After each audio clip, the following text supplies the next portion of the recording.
Bugun texnologiyalar mislsiz suratda rivojlanmoqda. TikTok, Instagram va boshqa shu kabi ijtimoiy tarmoqlar yoshlarning diqqatini kun sayin o'ziga ko'proq jalb qilmoqda.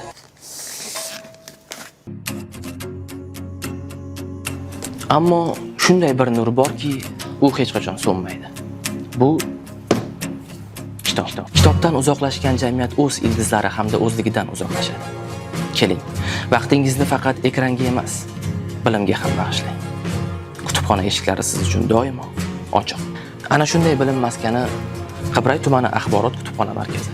Bu yerda 30 mingga yaqin kitob fondi jamlangan bo'lib, turli sohalarga oid adabiyotlar har bir kitobxon uchun ochiq. Bugungi kunda 20 mingga yaqin kitobxon ushbu ma'rifat maskanidan foydalanib, o'z bilimi va dunyo qarashini boyitmoqda. Kitob o'qing, bilim oling, kelajakni birga barpo etaylik.